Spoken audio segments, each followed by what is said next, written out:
Des pros de la 3D m'ont dit bon gars, tu parles de notre métier, mais tu sais pas le faire en fait. Tu sais ce qu'on va dire? C'est suffisant. C'est suffisant. C'est la seule fois où c'est arrivé dans ma vie où je me réveillais tous les matins à 5h sans réveil. J'étais focus. Alors Resolve, c'est comment?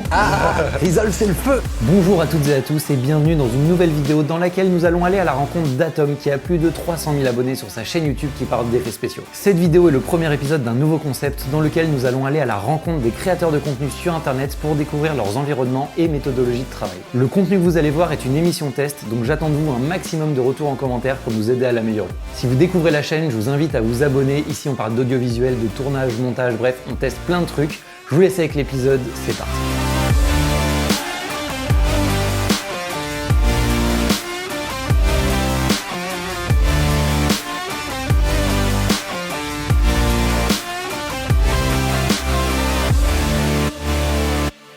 Merci de m'avoir accueilli. Avec plaisir mon vieux. On est chez toi, il y a de la mousse partout, il y a des lumières partout, c'est absolument hallucinant. Par quoi tu veux qu'on commence? Moi je pense qu'on peut commencer par mon poste de travail. Donc c'est un PC que j'ai maintenant depuis quelques années et j'essaie de le maintenir toujours un peu à jour au niveau des composants et tout ça. Parce que comme je fais de la 3D, j'ai des temps de rendu qui sont un peu intenses et du coup il faut que j'ai toujours un peu des performances en termes de GPU et tout ça. Donc là, bam, triple screen, je m'étale un petit peu sur les écrans au niveau de mes logiciels, c'est plutôt pratique. Là j'ai une Cintiq, c'est une tablette graphique qui me permet de faire donc des sculptures 3D un petit peu. C'est plutôt cool, pratique. Moi par exemple, j'ai jamais aimé le ressenti de la tablette graphique, je sais que c'est ultra utilisé et j'aime pas du tout le rendu et du coup je les utilise pas. C'est vrai, il y a certaines personnes, ils utilisent même pas des tablettes graphiques, ils font ça à la souris, c'est des malades. À l'enfer. Mais ouais. Moi ce que je fais, c'est que je prends un iPad et vu qu'on est sur Mac, j'utilise l'iPad comme écran secondaire que je trouve un peu plus agréable à utiliser. Vrai. Bah là il y a un grain, il y a un truc un peu... Je déteste ce grain. Il me fait du mal aux dents. Oui, je vois ce que tu veux dire, je vois clairement. Dans ma tour, j'ai en tout une 4090 et deux 3090. Il faut se rendre compte de la taille de ce boîtier. Un petit frigo. Parce que nous dans les locaux, on a des boîtiers qui sont gros, d'accord? Celui-là il est bien plus gros. Genre c'est hallucinant la taille de cet ordinateur. C'est l'Obsidian 1100D je crois ou 1000D et il est énorme. C'est je crois le plus gros boîtier de PC qu'on peut acheter. En tout je crois qu'il y a 12 ou 16 ventilateurs, je sais plus. Il est incroyable. Il y a beaucoup de choses dedans, j'ai un Threadripper, je me rappelle plus, 7900... Combien de cœurs 34 Thread et 64 corps ou un truc comme ça. Tu sais ce qu'on va dire? C'est suffisant. C'est suffisant. C'est suffisant. Là, je suis large. C'est que du luxe, hein. Vous n'êtes pas obligé de faire ça, d'avoir ça pour faire de la 3D. Hein. Voilà, c'est que du luxe. Donc ouais, ça c'est ma machine. J'ai un bureau élévateur aussi. Ça c'est cool pour bosser dessus. Moi j'ai des gros problèmes de dos et en parlant de problèmes de dos, j'ai une boule, c'est la marque Bloon je crois et je trouve ça très beau et ça permet d'avoir le dos droit quand on est un geekos comme moi. Parfois je prends ça le matin pour garder le dos droit et tout parce que ça fallait dans un siège toute la journée. C'est l'horreur. C'est pas fou, hein. On connaît les geeks, vous savez. Pour mes streams, j'ai un GH5 qui est posé là constamment et après c'est connecté avec un... Elgato, les Streamcam, c'est quoi? Je sais plus. C'est quoi? C'est en externe ou en interne? Non, c'est en externe. Ah putain, comment ça s'appelle? J'en ai acheté un il y a pas longtemps en plus. Camlink. Camlink, incroyable. C'est un Camlink et du coup c'est branché dessus, voilà. Autofocus ou pas autofocus? Totalement autofocus. Incroyable. Clairement autofocus. Il vit pas sa propre vie? Non, franchement, comme je suis sur mon PC et que je bouge pas trop, ça passe. En front light, là, j'ai une Keylight Elgato. Et t'en es content? J'en suis content, mais par contre, il y avait des problèmes très longtemps de Wi-Fi, de déconnexion et tout ça. Ça, c'est très chiant, mais depuis, j'ai une nouvelle Livebox Orange avec les nouvelles normes Wi-Fi, je sais pas quoi. Du coup, le Wi-Fi marche mieux et ça se connecte beaucoup mieux. Mais il faut un Wi-Fi de malade. Hein. Si vous êtes dans une cave et que vous avez une Keylight, c'est ciao. On peut passer ici en termes de setup d'éclairage. Alors j'ai cru savoir que les lumières chez toi c'est un délire. C'est un délire, j'adore les lumières connectées, on parlera de ça après ce qu'il y a derrière et tout. Mais ça c'est des lumières de chez YC Onion, c'est des Energy Tube et elles sont disponibles en différentes tailles. Ça c'est la version 60 cm, c'est une version 1m20. Donc c'est très pratique, il y en a une au-dessus ici et ça me permet d'avoir mes rim lights. J'aime beaucoup cette install. C'est ça moi ça me plaît. Merci Monsieur Mind, il se reconnaîtra, merci de m'avoir aidé. C'est cool, ça permet d'avoir des petits découpages de lumière, des rim lights que je peux gérer. Juste devant cette Energy Tube, il y a un deuxième PC qui est un petit peu plus petit là quand même, il est moins important là. Pareil, ça c'est mon PC d'appoint en fait pour quand il y a des artistes qui viennent bosser. Et il sert surtout pour Hogwarts Legacy. Voilà, c'est ça, juste pour ça. Et du coup ce setup là, ça permet du coup de, voilà, dès que je reçois des artistes qui travaillent ici, il y a une 3080 dedans. Ce qu'il y a d'intéressant par contre, c'est que comme je bosse avec des gens ici, j'ai branché les PC, c'est pas beau, voilà. Je suis pas le monsieur câble management, hein. Mais du coup j'ai tout branché. Déjà ils sont accrochés, ils sont quand même accrochés voilà, tout le long. Ouais, bah, ça serait quoi, imagine tu marches là, tu te dans la gueule, mais bon t'as une bonne connexion. Non, t'aurais pu les faire traîner là. Ah oui, voilà, là tu te tues 3 fois par jour. Mais du coup, oui, tout est branché en câble Ethernet. Et du coup, ce PC-là est branché avec ce PC-là grâce à un logiciel qui s'appelle Chair Mouse. C'est trop bien. Et ça permet en gros d'étendre ce PC. J'appuie sur CTRL et avec ma souris, je peux directement aller ici. Et avec des CTRL-C, CTRL-V, je peux transférer des fichiers à droite à gauche entre les artistes. C'est con, sur Mac, c'est natif. Voilà. Allez, et voilà, moi mon PC il est évolutif, ça reste tout me tuer. Alors le Mac Pro, quand Apple sort des trucs, on peut des fois. Ah, on peut des fois, bon ok, d'accord. C'est 6000 la carte graphique. Je vois. C'est un enfer. Mais donc c'est très pratique Chair Mouse et on se transfère des fichiers comme ça à droite à gauche, c'est plutôt cool, ça marche bien. Alors, ça c'est pas moi, ça doit être madame qui a éteint. En parlant de ça, des lumières viennent de s'éteindre et de se rallumer. J'ai des Philips Hue, alors incroyable. Philips Hue c'est addictif, hein. J'ai plein de tatous, c'est aussi addictif que les tatous les Philips Hue. J'en ai eu une et c'était terminé. Donc en fait il y en a partout, ça c'est des rubans LED Philips Hue. Ok. Bon, l'install pareil, hein, pas ouf les câbles, mais du coup il y en a un peu partout. Il y en a devant, partout, derrière les lumières, là, par là. Et ça c'est trop bien, c'est tout centralisé sur une application mobile, ça marche par le Wi-Fi, ça marche trop bien, mieux que la Keylight, c'est encore mieux en termes de connectivité. Tu veux une anecdote? Ouais. Il y a ma maman qui est monteuse pour ma boîte. Ok. Et je lui ai offert des Philips Hue pour son bureau. D'accord. Je lui ai installé, je me suis dit pourquoi je n'ai pas ça depuis toujours. Eh ouais, grave. C'est incroyable. C'est trop bien. Je veux absolument ça dans ma vie. C'est addictif. Moi je crois qu'il y a toutes mes lumières connectées chez moi, c'est des Philips Hue. Il y a juste pas ma haute aspirante parce que je me suis dit gadget quand même. Et encore, je peux faire la cuisine avec du rouge. Ça c'est pas gadget, la haute aspirante c'est voilà, gadget. la haute aspirante c'est gadget. Et donc là en fait ces lumières sont autour de ces mousses là et ces mousses là en fait ça permet d'avoir le son qui est étouffé. Comme c'est mon studio de travail mais de tournage aussi, il faut que j'ai ce truc là. C'est pas purement esthétique, hein. Avec mon ami Monsieur Mind, il me les a installés d'une manière cohérente, que ça soit en dessous, il sait que je parle ici, du coup il m'en a mis au-dessus de mon bureau pour que le son soit éclaté et rebondisse pas partout. Donc très pratique et je ressens vraiment le avant-après. Les tapis au sol c'est pareil, ils sont pas là juste pour faire semblant, hein. Puis vu que t'as quand même un PC qui fait beaucoup de bruit, ça évite que le bruit du PC pareil résonne et que ça te fasse une espèce aussi, de ouais, truc, c'est un bordel. Moi, je sais que ma copine, quand je lance des rendus le soir, elle se dit, on a l'impression qu'il y a quelqu'un qui sèche les cheveux juste à côté de la pièce. Donc pour dormir, c'est un délire. C'est horrible. C'est un bordel. Mais du coup, les tapis sont là aussi pour éclater le bruit. Il me manque juste des mousses dans les angles parce que ça tape aussi dans les angles malheureusement. De ce côté-là, ici, j'ai un deuxième bureau. Donc de base, ça c'est un bureau élevateur pareil. Voilà, hein, pour bosser avec un PC. Et ici, c'est là où je mets tout mon matos. Donc là, ça, c'est marrant. C'est une petite caméra 360, une Insta360 One X Pro. Et ça, je m'en sers surtout moi qui fais de la 3D pour faire des panoramas HDRI. Pour éclairer des scènes 3D, tout ça, voilà. On connaît, on a fait ça aussi. Bah oui, Blender, tu connais. Incroyable. Hein. Quel enfer. Ouais. Pareil que tout à l'heure, ça c'est les YC Onion, les Energy Tube, mais en version petite. Donc, je me posais une pratique. question. Ouais. Tu as moyen de genre, avec des logiciels tiers ou des trucs comme ça, d'avoir tes Philips Hue et celle-là sur la même interface? Non, mais ça serait dommage. trop bien. C'est aimanté aussi, donc c'est trop cool. Ouais. Ça fait penser un peu à des Astera. Ouais. Ouais, voilà, tu vois, donc c'est plutôt Ils cool. sont bien, en plus ils sont bien puissants et tout. Ouais, bien puissant, il y a des effets, voilà, RGB. Hein. Il y en a des petites versions comme ça. Trop pratique aussi parce que si vous avez une interview où il n'y a pas beaucoup de place, eh ben ça, vous pouvez le coller sur un petit GorillaPod, c'est ça, hein. Vous le collez, aimanté, n'importe quoi, et ça permet d'avoir vraiment Ouais, c'est très cool. des petites lights comme ça. Il y en a de différents formats, c'est plutôt cool. En matos, moi mes vidéos, je les tourne au GH6. Voilà, meilleure sensibilité à la luminosité que le GH5, même autofocus pas fou. Tu filmes en 4K, en machin? Je filme en 4K 10 bits Vlog, parce que je veux de l'étalonnage. Je suis passé à DaVinci, donc je touche un peu mes couleurs. On en parlera après. Colorimétrie, ouais, grave. Moi, je fais des effets visuels, donc il y a toujours un peu des track marqueurs, comme ça, quand je fais des tournages, j'ai besoin parfois de poser des trucs à certains endroits quand il n'y a pas d'information de tracking. Ça me permet d'avoir des petites croix comme ça pour voilà, ensuite faire du motion tracking 3D. Ça, pour les personnes qui font de l'étalonnage et tout, vous connaissez, mais ça sert aussi pour les effets visuels. Donc c'est une charte de couleur Macbeth, Datacolor qui font ça. J'ai une sonde de calibration aussi pour les écrans. Donc ça, pour ceux qui ne savent pas, ça permet d'avoir des références que le logiciel interprète. En fait, c'est des couleurs qui sont très précises. Le logiciel connaît quelles sont ces couleurs et ça permet de faire matcher. Clairement. Et en plus, c'est un papier qui est imprimé d'une certaine manière et vous pouvez pas imprimer ça sur un papier lambda A4. Ça marche pas comme ça. Là, il y a une certaine... vous voyez qu'il n'y a pas trop de reflets, les couleurs sont bien avec des teintes spécifiques. Et en gros, on met ça une seconde, hop, on enlève et la vidéo a les white balance parfait. T'as payé ça combien? 70-80 balles, je crois, un truc comme ça. C'est toujours ultra cher. Ouais, ça pique un peu, ouais. Merci, vous avez imprimé des couleurs sur un carton. Ça, c'est des objectifs ciné que j'utilise quand je fais des courts-métrages ou des gros projets. Ça, pour avoir des jolies images, c'est des gros cailloux, c'est pas si cher, c'est des objectifs ciné qui sont pas très chers, donc RX. Ça, c'est un 45 ouverture 1.5. Et après, j'ai un. Donc, forcément. Du coup, en micro 4 tiers. Ouais, c'est un micro 4 tiers. Donc, forcément, ça double la focale. Hein. Ouais. Du coup, j'ai du 15, donc c'est du 30. Et lui, c'est du 90, quoi. Et ça ouvre à 2.6, celui-là.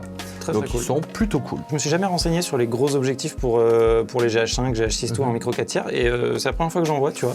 Ouais, bah, ils sont rangés, mais j'ai aussi la Anamorphic là, de chez Sirui. Ouais, J'en ai deux de Anamorphic de Sirui aussi. Ouais, j'ai failli en acheter un et puis après je me suis dit non quand même. Ça, c'est un objectif TT Artisan. Qui fait en gros macro. Donc voilà, ça c'est plutôt cool pour faire. Je connais pas du tout celui-là. Ouais, TT Artisan, c'est de la bonne cam métallique, tu vois, même les trucs ici c'est en métal. Très cool. Et ça c'est pratique pour faire donc des close-up sur plein de trucs, mais aussi juste des plans larges un peu, ça permet d'avoir un bokeh incroyable qui te découpe les sujets, c'est magnifique. Donc même shooter avec des objectifs macro des gens dans la rue, c'est cool. L'objectif des youtubeurs, le Olympus 714 mm, voilà. Polyvalent, il est cool, franchement, pour faire le fisheye et tout, trop pratique. Et puis il déforme pas trop non plus, genre il fait quand même un grand angle. Ouais, il fait un grand angle, mais il déforme pas énormément, donc c'est plutôt pratique. Il ouvre à 2.8, on aurait voulu un 4, mais bon. Le dernier, on s'en fout de l'objectif. Et bah alors là, détrompe-toi, c'est pas vrai. c'est le 12-60. On l'utilise.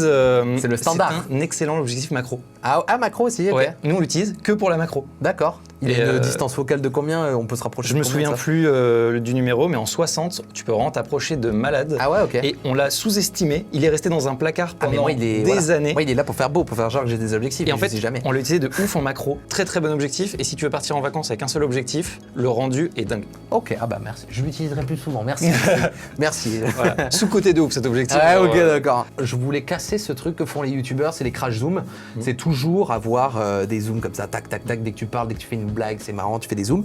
Moi, j'ai préféré shooter sur un Edelkrone. C'est un slider motorisé. Je mets ma caméra sur ça, je la mets devant mon bureau et je fais mes vidéos dessus. Et comme ça, au montage, moi, quand je me trompe ou que je dois faire des trucs, au lieu de faire des zooms, je fais juste un déplacement dans l'espace. Donc comme ça fait gauche, droite, tac, tac, tac. Donc ouais, ça c'est une bonne idée, c'est la première fois que je vois ça en France, c'est vraiment cool.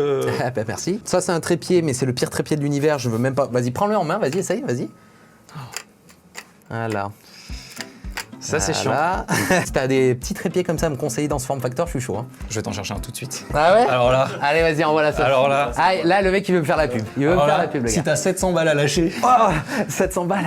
Bon, on va voir. Alors là. Ah, il a l'air compact. Il est incroyable. 700 balles celui-là? Ouais. Ah, bah oui, poids, Peak Design du coup. C'est le Peak Design. En termes de poids, il est pas si léger, mais en fait, il fait énormément de choses. Ouais, je vais te faire la démo. Tu vas voir. Déjà, il est vraiment grand. Genre, si tu vois, t'as une taille non négligeable par rapport à son poids. Et il y a 1000 petites astuces. Tu peux l'agrandir de fou, comme ça tu peux le poser sur une table. Mais en fait, si tu veux le poser sur une table, tu vas te rendre compte que ça va te gêner. Je vais pas faire toute la démo, mais en fait là, il est démontable pour pouvoir être vraiment ok, d'accord. machin. Il est hyper simple pour accrocher hop, et décrocher l'appareil. C'est vraiment très rapide. Et en dessous, tu as une attache smartphone de cachet. Si jamais tu dois faire un plan de dernière minute, bam, tu mets ton smartphone dessus. Trop bien. Il est incroyable. Très pratique. De toute façon, ils font que des trucs de fou, Peak Design. Ouais. Tu sais, le truc qui se met là. Incroyable. Ouais, c'est trop bien ça. Hein. Tu dégaines le truc, tac, tac, tac. Bah ça, il y a 2 semaines, on était à New York. Bah, tous les plans d'illustration, je mettais mon boîtier comme ça et je les suivais et c'était incroyable. Bah, il est super beau, mais super cher. Donc, il est très cher. Je crois qu'il a un peu baissé de prix maintenant. Tu peux le moins cher, je pense. Parce que 700 balles. Il existe une version en alu qui est un peu moins chère. Ça, c'est une grue motorisée.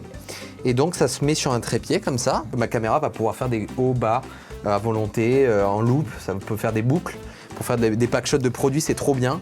Ça, moi, j'ai un client qui veut faire une émission en direct. Et du coup, je suis ultra chaud pour prendre ce trépied-là pour faire un mouvement en direct tout le temps. Que je suis très content de le voir en vrai. En fait, c'est hyper quali. Genre en vidéo, je trouve qu'il faisait très plastique. Il y a le gimbal, c'est le Ronin, hein, le classico Ronin.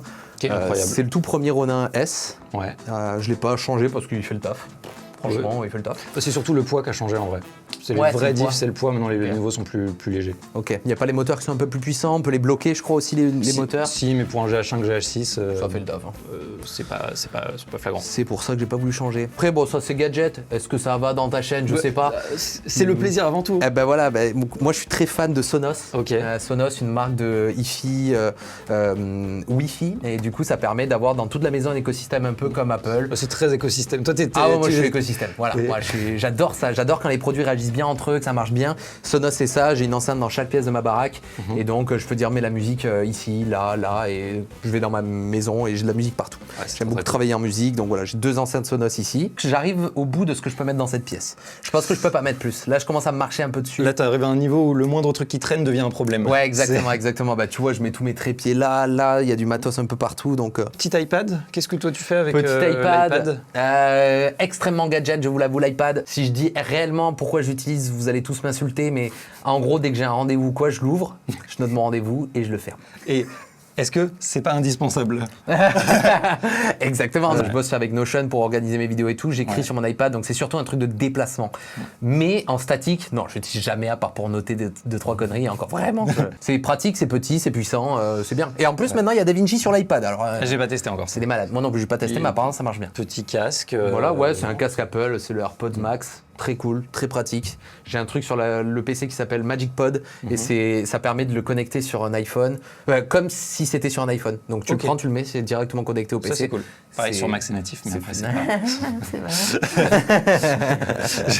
Ça va être la guerre là. J'ai des très gros soucis avec Windows, mais Windows n'ont jamais fonctionné. Ah merde, je sais pas pourquoi, ça n'a jamais marché. Moi c'est fluide, ça marche bien.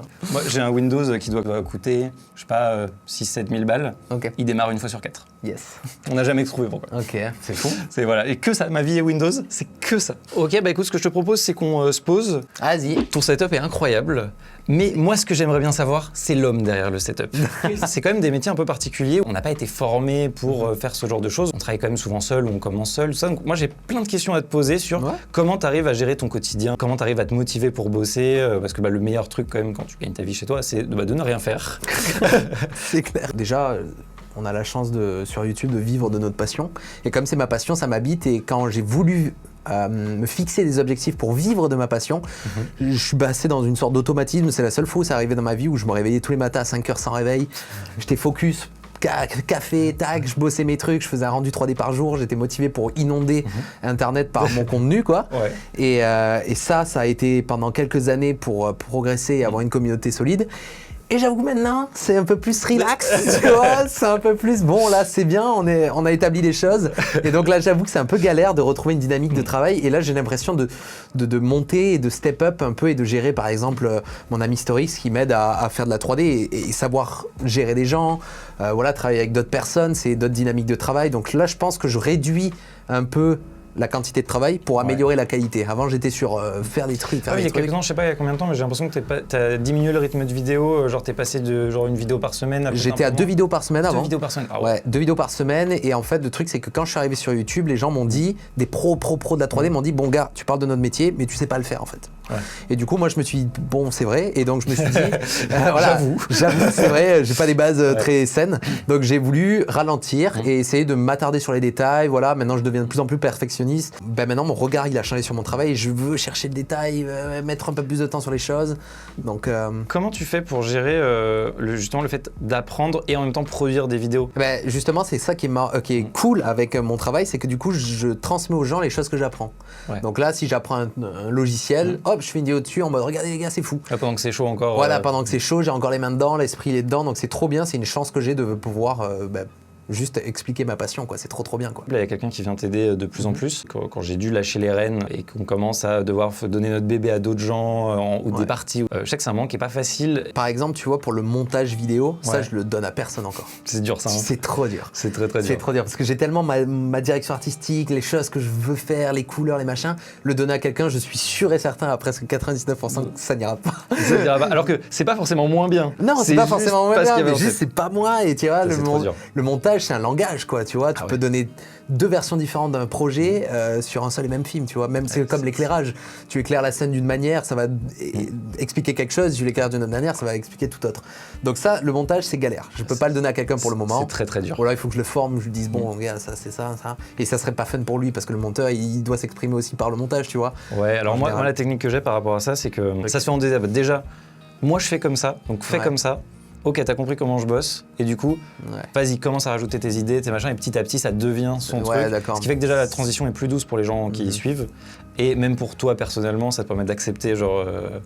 c'est comme ça que moi, j'ai... un mix après, ça devient une osmose entre lui et toi, quoi. C'est ça. Je vois le truc, ok. Et après, pour les autres points de travail, par exemple, pour la 3D et le sound design, je travaille avec Ben Jacquet, tu dois connaître, c'est un monstre. Eh ben, moi, ce que j'aime bien quand je bosse avec des artistes, c'est leur dire, tu fais un peu ce que tu veux. Donc, genre, on a notre projet, c'est ça, voici le truc. Parce que là, c'est un truc que tu maîtrises pas, ou pas totalement, ou pas aussi bien que... Voilà, si je demande... Genre le son, par exemple. Ouais, le son, je peux me démerder à faire des trucs bien, mais le mixage, tu vois, que ça soit bien, moi, ça va dans le rouge direct, tu vois, genre, je mets des sons partout, c'est n'importe quoi, ça devient de la bouillie sonore, tu vois. Mais pareil, pour la 3D, j'ai des lacunes, c'est compliqué d'être bon partout, tu vois, donc je donne du travail à quelqu'un qui fait ça mieux que moi, et donc, je lui fais confiance et je lui dis, bah, gars, gère, et il me fait des trucs, parfois je lui dis, ah, ça va peut-être comme ça, tu vois, parce que c'est important dans la 3D et dans la vidéo tout court aussi d'avoir un regard extérieur, tu vois. Moi, je fais des trucs et au final, bah, c'est nul. Et il y a que quelqu'un d'autre qui peut venir sur ton travail te dire, il te pointe du doigt, tu vois. Il te dit ça, c'est pas ouf, ça, tu vois, mieux comme ça et tout. Donc, ouais, moi, je laisse de la liberté quand même en grande partie aux gens qui bossent avec moi, quoi. Sur autre chose que le montage. Alors, Resolve, c'est comment? Resolve, c'est le feu. C'est incroyable. Resolve, c'est le feu. Moi, je bossais sur Premiere depuis quelques années maintenant et DaVinci x 1000 maintenant. En fait, j'ouvre Premiere Pro parce qu'ils ont des outils intéressants pour les sous-titres automatiques. Ils ont un truc d'IA pour faire des générations de sous-titres, c'est trop bien. Et il y a aussi un truc pour remixer les musiques. Incroyable ça. Ça, c'est fou. Ça, ça c'est fou. Toutes les musiques Artlist Lio, musique bam, je les retime là-dedans et après je l'importe par contre dans DaVinci. Mais maintenant, les couleurs d'un DaVinci, c'est incroyable. Tout est fluide. DaVinci maintenant, c'est mon logiciel de montage. Ouais, Premiere, il vieillit tellement mal ce logiciel. Il vieillit trop mal. C'est un code qui est vieux et le problème, c'est que comme ils ont construit le logiciel, je pense qu'ils ne peuvent pas l'améliorer. Je dis ça à mes équipes toute la journée, j'ai l'impression de me voir, c'est terrible. c'est parce que c'est la vérité, je suis désolé. Ouais, c'est terrible. Tu vois, juste, ils ont des limites techniques et ils peuvent pas, c'est un plafond et tu peux pas aller au-dessus. Donc je pense qu'ils peuvent pas faire mieux à part juste repasser, je sais pas combien d'années dessus et réécrire le logiciel entier, tu vois. À l'ancienne, Final Cut, ce qu'ils ont fait, c'est que passer du 7 au 10, ils ont réécrit le logiciel. Du jour au lendemain, ils ont imposé leur nouvelle version en disant « Ouais, il manque la moitié des fonctions. Ouais, on sait. Mais maintenant, ça sera comme ça. » Je vois. Putain, je rêve que ça se fasse ça première, quoi. Je rêve. Mais malheureusement, ça ne se fera pas, je pense. Et du coup, DaVinci, quoi. Je me tape de plus en plus. Mais DaVinci, dès que tu vas commencer à toucher les courbes de couleurs... Mais c'est pas le problème. Moi, si j'étais seul, je serais sur Resolve depuis tellement longtemps. Mais le truc, c'est que là, il y a 10 ans d'archives qui sont sur Final Cut. Ça veut dire que pour aller récupérer les view rush, les machins, les trucs, déjà, c'est un enfer. T'exportes des XML, c'est bon. Et puis, ça veut dire qu'il faut reformer toutes les équipes pour ça.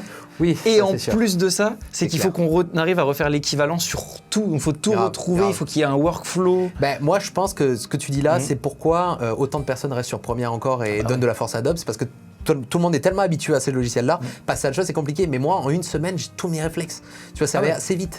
Quand tu connais le montage vidéo, tu dépends plus d'un outil. Tu dépends juste de raccourcis et de comment ça marche. Mais une timeline, c'est une timeline. Tu mets des fichiers, tu les coupes. Ah bah grave, ça c'est sûr. Juste et retrouver ses repères. Et franchement, en une semaine, si moi j'ai pu le faire, n'importe qui peut le faire. C'est le workflow qu'il faut recréer. C'est ça qui est complexe. Ouais, c'est sûr, c'est sûr. Oh, putain, le bracelet Space Fox, il est trop beau.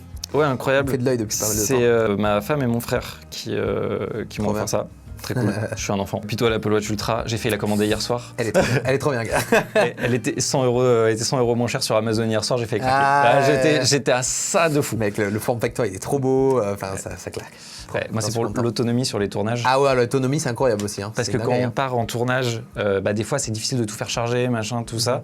Et du coup, celle-là, de temps en temps, je suis en galère. Et parfois, je me réveille, le deuxième jour, je suis à 80%, tu vois. Genre, je veux absolument ça dans ma vie. On se demandait avec Adrienne, genre, comment t'as géré le fait de ne pas bosser en tant que professionnel de la 3D ou dans les FX? À quel moment, genre, t'as fait le switch, genre, non, je vais en parler plutôt que de dire je travaille dans une boîte et je fais une carrière là-dedans. En fait, depuis que je suis tout petit, moi, j'ai commencé la 3D sur YouTube, tu vois. Genre, j'ai commencé il y a 12 ou 13 ans, donc YouTube, c'était même pas un métier, il y avait même pas encore les...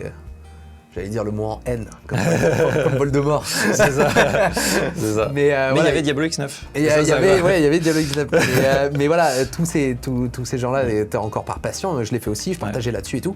Et quand j'ai fait mon école d'effets visuels, tu vois, j'ai commencé à voir comment ça marchait dans les studios et j'ai vu que j'avais aucun contrôle sur le final, tu vois. C'est tellement un travail partitionné aux quatre coins du monde qu'au final, t'as apporté que 0,0000001% Toi, tu feras projet. les cheveux. Voilà, je ferai les cheveux sur ce plan-là, c'est tout, tu vois, sur 2h30 de film. Ouais. Donc moi, pas fun, je préfère avoir des potes, on a des galères, on fait des tournages, je sais pas, on a le contrôle total de l'écriture jusqu'à publier, tu vois, et le retour des gens. C'est ça que j'adore, c'est juste, voici ma création, qu'est-ce que vous en pensez ? Plutôt que d'être un maillon dans une grosse chaîne, ça je veux pas, quoi, en fait. Je comprends, tu vois, parce que même quand nous, une boîte, ils nous appellent pour faire un projet complet, genre c'est nous qui faisons le projet de A à Z, mais il y a quand même le client, ses exigences, ses machins, tout ça. Et finalement, je crois que les projets sur lesquels je m'amuse le plus, c'est les vidéos qu'on fait pour cette chaîne-là. Genre on fait des trucs à la con, alors souvent c'est les trucs les moins réussis qu'on fait, mais je sais pas, il y a une autre ambiance, il y a un autre truc. Grave, c'est beaucoup plus fun parce que c'est un truc qui sort de toi plutôt qu'un client, mais mes potes qui bossent, certains potes m'aident sur mes projets YouTube et me disent que voilà, les projets où ils s'amusent le plus, c'est les miens parce qu'en prod, c'est tellement chiant, tellement carré. Là, je leur dis, tu dois me faire juste ça, vas-y, éclate-toi, tu vois. Et les mecs, ils se régalent. Normalement, c'est un métier artistique et ce qui s'est transformé avec Marvel et toutes les grosses prods, c'est juste un technicien et juste ils disent, tu fais ça, ouais, mais j'ai ça à propos. Tu te calmes, tu vois. Tu dois te contacter à ça, tu vois. Le niveau, quand tu regardes des vieux films et que tu compares avec les films actuels, les Marvel et tout, tu te dis putain, mais c'était tellement mieux, genre c'était tellement plus réussi. Grave, quand tu regardes le premier Spider-Man et le dernier, il y a un look dans les premiers Spider-Man avec Tobey Maguire il y a un look réel, tu vois. Et moi, nous, on a pas mal discuté, on s'est dit, dans les récents, il n'y a pas de plan iconique. Oui, genre où tu te dis, je m'en souviens toujours. Grave, c'est vrai. Et même dans les Amazing ou les trucs comme ça, il y avait genre le plan à Times Square avec tous les éclairs et tout. Pour finir, est-ce qu'il y a un truc que tu veux nous teaser, une évolution future, un déménagement, j'en sais rien. Là, moi, je vais ouvrir un site pour former les gens à la 3D, à des logiciels, de stock shot aussi, de trucs que les artistes peuvent utiliser dans leurs vidéos. Et de plus en plus, travailler avec de plus en plus d'artistes pour monter une équipe. On verra, hein. Il faut que en fait, là où je suis un peu déçu dans mon travail, c'est que si je faisais ça aux États-Unis ou en anglais, ça marcherait 1000 fois plus qu'en France. Ils ont besoin d'avoir de la proximité avec ce qu'ils voient, tu vois. C'est là où la chaîne YouTube Corridor Digital, ils ont été très forts. C'est qu'ils ont réussi à avoir l'équilibre entre eux. On fait des trucs qui tapent. Grave. Mais on a quand même la chaîne secondaire où il y a la proximité, l'équipe et tout ça. Et leur équilibre, il est genre... Si tu regardes bien, le Corridor Digital, ils postent beaucoup moins maintenant que Corridor Crew. Ils font vachement plus de React, VFX, Artist React, numéro 20 000. Qui permet de financer les projets Corridor Digital. Donc c'est un équilibre à trouver. Mais le truc qui est bien avec leur chaîne, c'est qu'elle est anglaise. Moi, quand j'ai commencé ma chaîne, tout le monde disait « Why do you not speak English ?» Et j'étais en mode « Parce qu'il y en a trop en anglais, là. Il faut en faire en France aussi, je sais pas, tu vois. » Ouais, moi je suis d'accord. Et puis maintenant, arriver en anglais aujourd'hui, genre il y a trop de concurrence. Genre, on a beaucoup discuté avec Adrienne de faire un truc en anglais ou pas. Et moi, je suis même si je suis d'accord que théoriquement le public potentiel est énorme, je suis en mode mais là, t'arrives sur un marché qui est saturé de fou. Il y a déjà des gens qui sont trop forts partout et là pour démarquer c'est compliqué. C'est clair, c'est compliqué. Donc voilà, mon futur ça va être de trouver un équilibre et de survivre sur cette plateforme qui est YouTube. Sur cette jungle. Sur cette jungle urbaine. Bah écoute, merci de m'avoir reçu. Merci à vous d'être venus jusqu'à Montpellier, quoi. Ça fait plaisir, merci les gars. Bah grave, et puis accepter un projet test, hein. C'est une démo, hein. On sait pas trop ce que ça va donner ce projet. Je suis sûr que ça va être bien. Ça va être expérimental, on croise les doigts. Merci beaucoup, bon courage pour la suite. Puis merci de regarder la vidéo. Je vous dis à très bientôt. Salut.